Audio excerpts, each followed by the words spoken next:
Just imagine one fine day you find out that your great grandfather has written a will in your name and you're gonna get 3 crore rupees. Then what will you do? It's a big money. You can buy a new house or even go for a world tour, and you can even buy a Lexus LX 500D. Namaskar, my name is Manav, you're watching Trendsign, and today we're gonna talk about this, the flagship SUV of Lexus in India. क्या खास है इस गाड़ी में 3 करोड़ के लायक, या फिर खाली ब्रांड के पैसे हैं? ये दो मुद्दों पे चर्चा करेंगे हम लोग। आइए जांच लेते हैं, परख लेते हैं Lexus LX 500D को, और इस बड़ी सी गाड़ी में कितना बड़ा दम है और कितना नहीं। चलिए जज करते हैं। So let's start with its front profile. And इसके अगर आप शुरुआत में इसके फेस को देख लेंगे तो ये आपको एक समुराई फील देता है। इसके अंदर बड़ी सी ग्रिल है सामने, जो कि इसके स्टांस को और ज़्यादा बोल्ड और एग्रेसिव बना देती है। क्रोम का इस्तेमाल आपको नहीं मिलेगा, लेक्सस के लोगो में है, और हल्का सा फॉग लैम्प के आसपास क्रोम लगाया गया। इसके अलावा फ्रंट में कहीं भी क्रोम नहीं है, बट ग्रिल इसकी काफ़ी ज़्यादा इम्प्रेसिव है।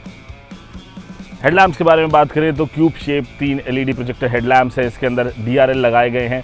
देखने में गाड़ी सामने से सिंपल जेट बोल्ड और एग्रेसिव आपको ज़रूर लगेगी। इसके विड्थ के बारे में बात करें तो 1990 mm की इसकी विड्थ है, यानी कि अप्रॉक्सीमेटली 2 मीटर की चौड़ी ये गाड़ी है। क्या इसको चलाना मुश्किल है क्योंकि गाड़ी इतनी चौड़ी है? ये बड़ा सवाल है। आगे आप देखिए सारे सेंसर्स लगे हुए हैं, गाड़ी में 360 डिग्री कैमरा है, और साथ ही नीचे आपको फॉग लैम्प मिल जाता है, और फॉग लैम्प के नीचे एक छोटी सी क्रोम की लाइनिंग दी गई है। हल्के हल्के पियानो फिनिश का इस्तेमाल भी बम्पर के ऊपर आपको दिखाई देगा। तो कुछ इस तरह से दिखता है इसका ओवरऑल फ्रंट प्रोफाइल, और इसका हुड काफ़ी अपराइट है ताकि जो ड्राइवर है उसको आगे बैठ के कमांडिंग पोजीशन मिले और सारी चीज़ें बाहर आसानी से दिखे। इसके बारे में ज़्यादा बात करेंगे इसको ड्राइव करने के दौरान। So overall front aggressive, bold, typical Japanese front, bullet proof train की आपको ये फील देती है, और इस गाड़ी को चलाने में भी वैसा ही मज़ा आता है। अब चलते हैं इसके साइड प्रोफाइल की तरफ। Now it's time for its side profile. And side से ये गाड़ी बहुत ज़्यादा ही लंबी है मेरे दोस्त। 5100 mm इसकी टोटल लेंथ है, यानी कि तकरीबन 5 मीटर लंबी गाड़ी है ये। 5 मीटर से भी इनफैक्ट ज़्यादा लंबी गाड़ी है ये। और इसके साइड को अगर आप देखोगे तो आपको काफ़ी हद तक LC की याद आएगी, लैंड क्रूज़र की याद आएगी। टोयोटा जो लेक्सस की पेरेंट कंपनी है उसी की याद आती है। हाइट के बारे में बात करें तो इसकी हाइट काफ़ी ज़्यादा है, और उसकी भी जो डायमेंशन है वो है लगभग 1895 mm। लगभग नहीं, 1895 mm ही है, यानी कि 1900 mm के आसपास है। तो तकरीबन 2 फीट ऊंची ये गाड़ी है, 15 फीट लंबी ये कार है। व्हील बेस के बारे में बात करें तो 3264 mm के आसपास का इसका व्हील बेस है। आई थिंक इतना बड़ा तो साइज़ होगा शायद मारुति की वैगनार का। अब टायर की तरफ चलते हैं। टायर्स बड़े ही ज़्यादा इंप्रेसिव है। एक टिपिकल लेक्सस वाले टायर्स हैं, बहुत ज़्यादा शोशा नहीं है, बट डुअल टोन फिनिश है, स्टील फिनिश और ब्लैक फिनिश है। 22 इंच के टायर हैं। टायर प्रोफाइल्स के बारे में बात करें, now let's talk about the tyres. और जो अगर आप इसके अलॉय व्हील्स को देखेंगे तो वहाँ पर भी आपको एक सिंप्लिसिटी नज़र आएगी, जो कि टोयोटा लेक्सस की गाड़ियों में नज़र आती है। टायर प्रोफाइल के बारे में बात करें तो 265 50 R 22 इंच के इसके अंदर अलॉय व्हील्स लगाए गए हैं। डिस्क ब्रेक के साइज़ भी आप देखिए काफ़ी बेहतरीन, बहुत बड़े डिस्क ब्रेक्स हैं, और इसके अंदर अडेप्टिव एयर सस्पेंशंस आते हैं। टायर्स इतने चौड़े हैं कि उसको किसी भी तरह का गड्ढा या कोई भी रोड महसूस नहीं होती है। ये किसी भी सतह के ऊपर से आराम से निकल सकती है गाड़ी। सो ये है साइड प्रोफाइल LX 500D का, लंबा चौड़ा बेहतरीन। अब चलते हैं इसके रियर प्रोफाइल की तरफ, देखते हैं पीछे से देखने में LX 500D आखिर है कैसी।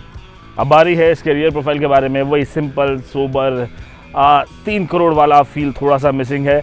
अगर मैं एक लाइटर नोट पे बात करूं तो काइंड ऑफ ब्रेजा का आप देखोगे तो ब्रेजा का भी रियर ऐसे ही आता है। सो इसके अंदर बेसिकली LED टेल लैम्प्स हैं, और काइंड ऑफ कनेक्टिंग फिनिश है, but not that really connecting finish. बीच में बड़ी बड़ी लेक्सस की बैजिंग लगाई गई है। पीछे पार्किंग सेंसर्स हैं। अगर आप इसके रियर विंडशील्ड की तरफ जाएंगे तो यहाँ पर आपको वाइपर दिखता है, डिफॉगर मिलता है, और एक स्पॉइलर मिलता है।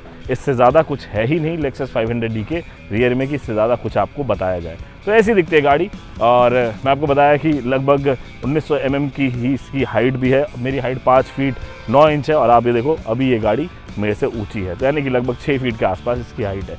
तो ये तो बात हुई लेक्सस 500D के एक्सटीरियर के बारे में। अब चलते हैं अंदर और देखते हैं क्या इंटीरियर में 3 करोड़ वाली बात है या नहीं है।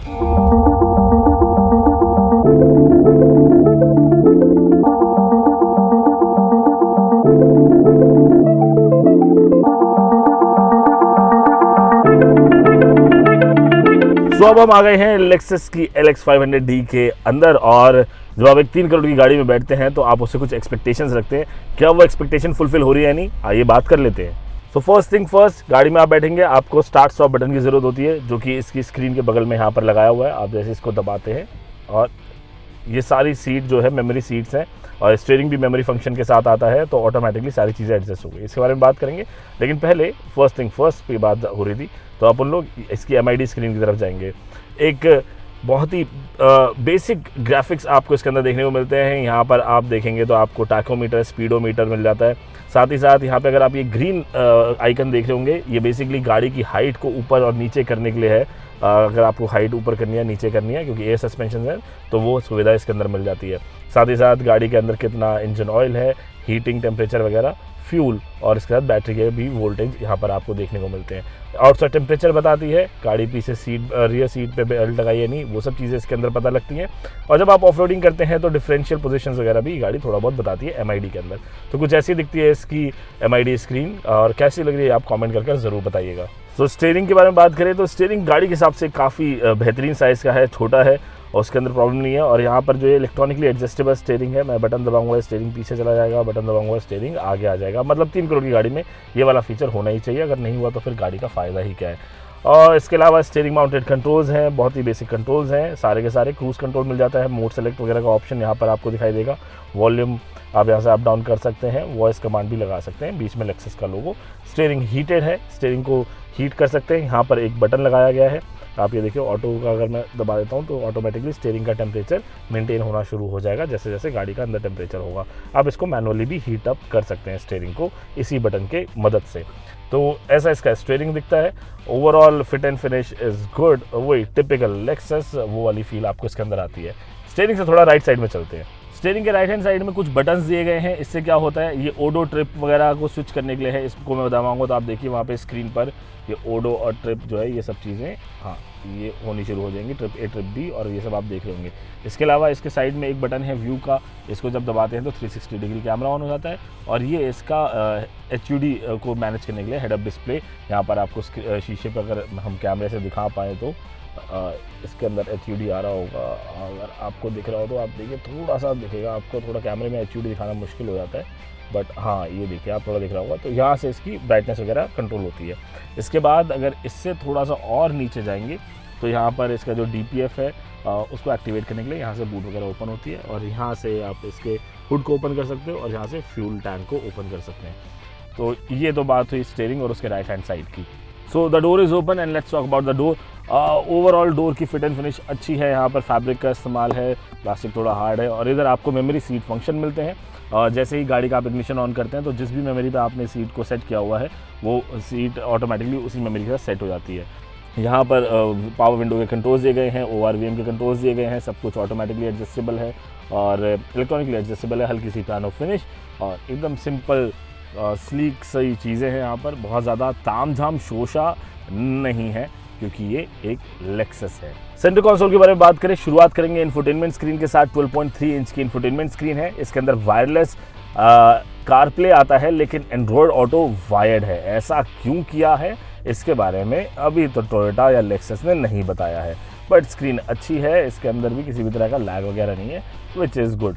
इसके साथ मार्क लेविंसन के 25 स्पीकर्स इसमें आते हैं जिनकी ऑडियो क्वालिटी बेहतरीन है।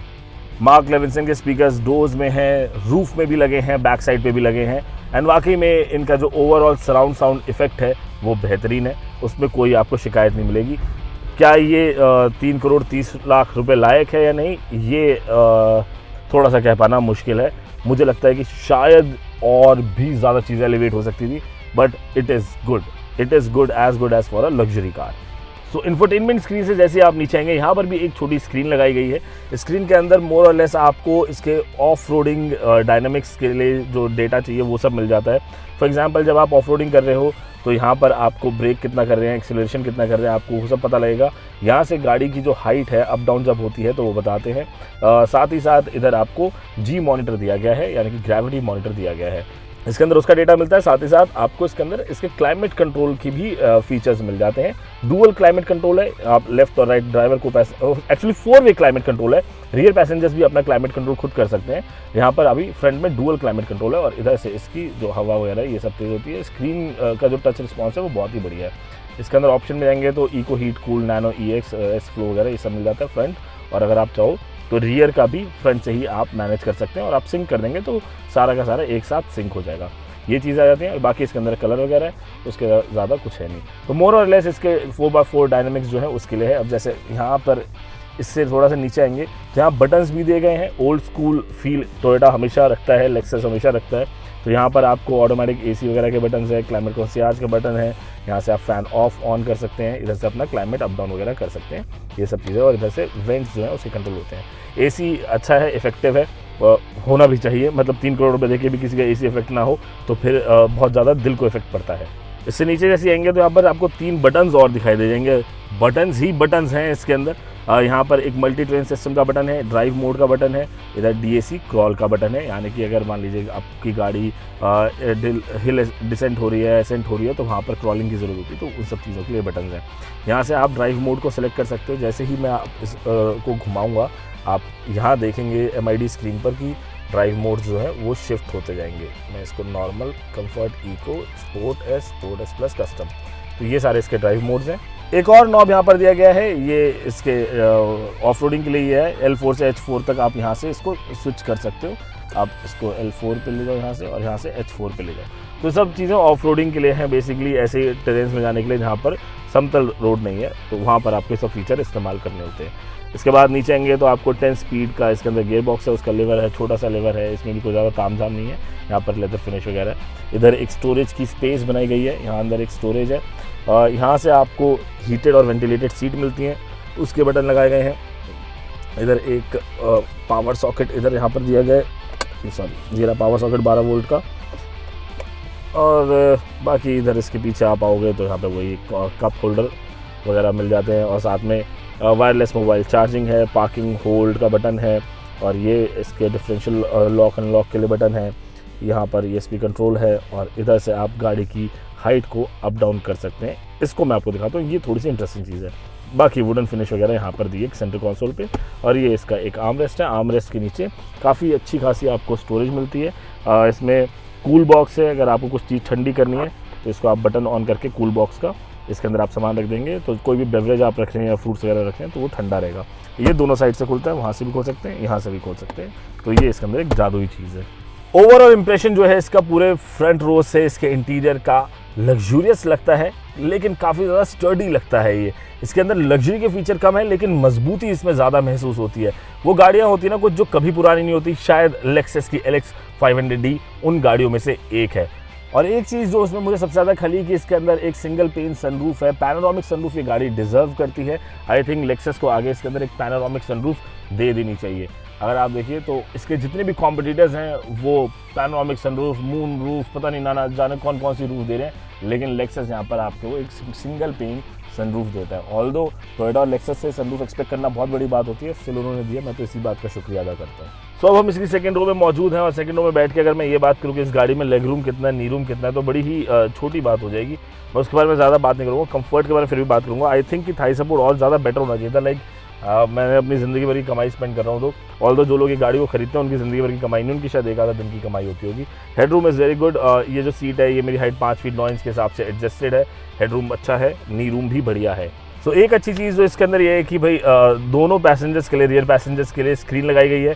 इसके अंदर आप पूरे ऑडियो सिस्टम को सिंक्रोनाइज़ करके भी इस्तेमाल कर सकते हैं, या फिर अपना इंडिविजुअल भी आप देख सकते हैं कनेक्ट करके एप्पल कारप्ले या ब्लूटूथ या HDMI पोर्ट से भी आप इसके अंदर अपना एंटरटेनमेंट जो भी करना चाहते हैं, कोई इमेज वीडियो देखना चाहते हैं, कुछ गाने सुनना चाहते हैं, वो सब चीज़ें इसके अंदर हो जाएंगी। अप्रॉक्सीमेटली 10 इंच की ये स्क्रीन है, और ये भी अच्छा काम करती है, उसकी प्रॉब्लम यहाँ पर नहीं आती है। तो ये जो है ये दोनों ही 2 स्क्रीन्स दोनों सीट्स के पीछे लगाई गई हैं। इसके साथ में जो रियर क्लाइमेट कंट्रोल है दोनों पैसेंजर्स के लिए, एंड अच्छी बात यह है कि इसके अंदर रियर हीटेड और वेंटिलेटेड सीट्स हैं। यहाँ से आप रियर सीट्स को भी ठंडा और गर्म दोनों कर सकते हैं, और दोनों के लिए इंडिविजुअल क्लाइमेट कंट्रोल तो है ही। आप यहाँ से फ़ैन स्पीड वगैरह भी बढ़ा सकते हैं। 2 AC वेंट्स यहाँ पर हैं, और 2 AC वेंट्स ऊपर अगर आप देखेंगे तो यहाँ रूफ में भी आपको 2 AC वेंट्स दिखाई देंगे, तो अच्छी कूलिंग होती है। और जो लोग ये गाड़ी खरीदते हैं जनरली वो लोग पीछे वाली सीट पे बैठते हैं, बट अगर आप देखेंगे कि लेक्सस खरीदने वाले अक्सर आगे पहली सीट पर बैठते हैं। यहाँ पर सनशेड्स भी साथ में दिए गए हैं।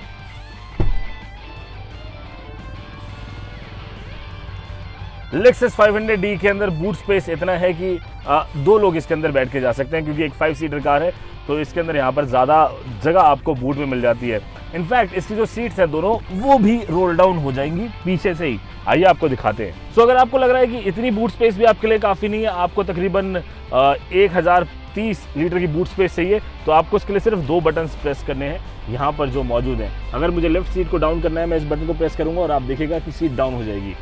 बटन प्रेस किया एंड ऑटोमेटिकली सीट चलेगी। राइट सीट को डाउन करना है तो मैं इस बटन को प्रेस करूँगा और राइट सीट भी डाउन हो जाएगी। और ये देखिए वो सीट भी चली गई, और बीच में से आप इसको बाहर निकाल लेंगे, और बाहर निकालने के बाद ये अप्रॉक्सीमेटली 1030-40 लीटर की बूट स्पेस बन जाती है। इसके अंदर आप पूरा एक 2 BHK फ्लैट लेकर अपने साथ जा सकते हैं। इलेक्ट्रॉनिक टेल गेट है, यहाँ पर जैसे ही बटन दबाएंगे वैसे ही बूट भी क्लोज हो जाएगी। सो ये थी लेक्सस की बूट स्पेस। अब बात करते हैं असली चीज़ की, यानी कि इस गाड़ी को चलाने में कैसा लगता है, इसके ड्राइव इंप्रेशन के बारे में। चलिए फिर हमारे साथ ड्राइव पर चलते हैं एक छोटी सी। तो ड्राइव पर जाने से पहले इसकी हाइट एडजस्ट कर लेते हैं, क्योंकि इसमें एडेप्टिव एयर सस्पेंशन है। मैं इस बटन को दबा के इसकी हाइट को थोड़ा और बढ़ा देता हूँ। अब आप देख सकते हो कि हाइट का जो है लेवल वो ऊपर जा रहा है, गाड़ी और थोड़ी ऊँची हो रही है, स्क्रीन में भी दिखा रहा होगा। तो अगर आप टफ ट्रेन्स में हैं जहाँ पर आपको ज़्यादा हाइट चाहिए, वैसे तो इसका ग्राउंड क्लियरेंस 203 mm का है, लेकिन और ज़्यादा बढ़ जाता है आप जैसे इसके एयर सस्पेंशंस को और ज़्यादा एलिवेट कर लेते हैं। सो एक ये चीज़ है जो कि टफ कंडीशंस में लेक्सस 500D को ईजिली बाहर ले जाती है। अब वक्त आ गया है कि हम लेक्सस 500D को LX 500D को ड्राइव करें। इसके अंदर 3.3 लीटर का V6 इंजन लगा है, जो कि 304 bhp पावर देता है और 700 Nm का टॉर्क देता है। मतलब इतनी पावर और टॉर्क सिटी ड्राइविंग के लिए तो बेहतरीन है, लेकिन इसके अलावा आप किसी भी तरह के ट्रेन पे चले जाइए, वहाँ पर ये गाड़ी आउटस्टैंडिंग परफॉर्मेंस आपको दिखाएगी, और वही इस गाड़ी की खासियत है, आउटस्टैंडिंग परफॉर्मेंस। 80 लीटर का फ्यूल टैंक है, इसके अंदर ऑल व्हील ड्राइव ये गाड़ी है।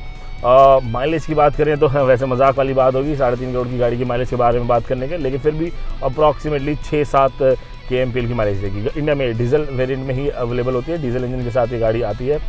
अंदर इंसुलेशन काफ़ी बेहतरीन है, और इसकी टॉप स्पीड 220 किलोमीटर की है। एंड जैसे ही आप एक्सेलरेटर को प्रेस करते हैं तो ये देखिए एकदम एक पुल मिलता है गाड़ी को। ट्विन टर्बो इंजन है, और वो आपको महसूस होगा कि दोनों टर्बो किक इन जब होते हैं तो आपको पता नहीं लगता कि गाड़ी कैसे अपने गियर्स को शिफ्ट कर लेती है।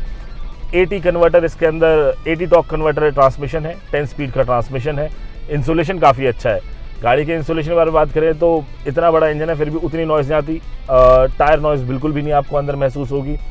आपको चलाने में गाड़ी भले ही बड़ी लग रही हो, मतलब देखने में गाड़ी बड़ी लगती हो, लेकिन चलाने में उतनी बड़ी नहीं लगती, thanks to a small steering.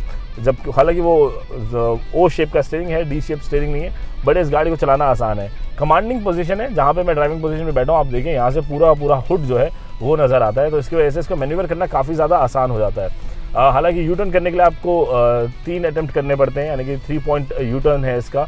गाड़ी इतनी बड़ी है तो एक बारी में तो यू टर्न वैसे भी होना इसका मुश्किल है। कंफर्ट की बात करें तो बॉडी रोल है, ऑल्दो ये फ्रेम ऑन बॉडी है, बट उसके बावजूद भी थोड़ा बॉडी रोल इसके अंदर महसूस होता है। उसका कारण यही है कि इसकी हाइट काफ़ी ज़्यादा है, इसकी विड्थ काफ़ी ज़्यादा है, गाड़ी बहुत ही ज़्यादा ह्यूज है। एंड आई थिंक यही एक रीज़न है कि इस गाड़ी को पॉलिटिशियंस, पावरफुल लोग, बड़े बिजनेसमैन लेते हैं या फिर अपने सिक्योरिटी कॉन्वॉय का हिस्सा बनाते हैं, क्योंकि ये गाड़ी कहीं भी जाने के लिए एकदम कारगर है। इसकी जो कैपेबिलिटीज़ हैं वो काफ़ी नेक्स्ट लेवल है। मैं आपको दोबारा से इसको थोड़ा सा पंप करके दिखाता हूँ। ये मैंने एक्सीलरेटर पंप किया और ये देखो गाड़ी 80 पे चलेगी, 100 पे चलेगी, पता ही नहीं लगा। गाड़ी 120 पे है। अब ब्रेकिंग चेक करते हैं इसकी। मैंने इसकी ब्रेक्स मारी, ब्रेक होने में थोड़ा समय लगता है क्योंकि इतना ज़्यादा बॉडी वेट है, अप्रॉक्सीमेटली 200 किलो के आसपास की एक गाड़ी है, तो इसको रुकने में थोड़ा समय ज़रूर लगता है, बट उसके बावजूद भी आपको कॉन्फिडेंट ब्रेकिंग इसके अंदर मिलती है, वो परेशानी वहाँ पर नहीं आती।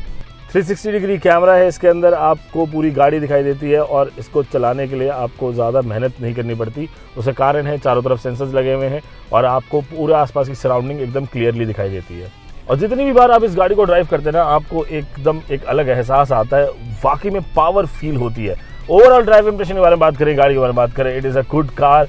अगर आप बहुत ज़्यादा लग्जरी की तलाश कर रहे हैं तो आप शायद गलत ब्रांड में ढूंढ रहे हैं, लेकिन अगर आप बहुत ज़्यादा प्रैक्टिकलिटी की तलाश कर रहे हैं, एक स्टडीनेस की तलाश कर रहे हैं, एक पर्पस व्हीकल की तलाश कर रहे हैं, तो I think this is a car for you, Lexus 500D। कैसा लगा वीडियो कमेंट करके बताइएगा। आपकी क्या राय है 3,30,00,000 रुपए की लेक्सस LX 500D के बारे में? Do let us know in the comment section. Channel को सब्सक्राइब करना ना भूलें। हमारे चैनल को फटाफट जाके ट्रेंड्स लाइन को सब्सक्राइब कर लीजिए, वीडियो को लाइक कर दीजिए, अपने फ्रेंड्स के साथ शेयर करिए, और क्या आप ये गाड़ी खरीदना चाहेंगे या नहीं, ये भी हमें ज़रूर बताइएगा। जब भी गाड़ी चलाएं सीट बेल्ट जरूर लगाएं, चाहे आगे वाली सीट पर बैठे हों या पीछे वाली सीट पर बैठे हों। एक अच्छे मानव बने। जय हिंद कहें।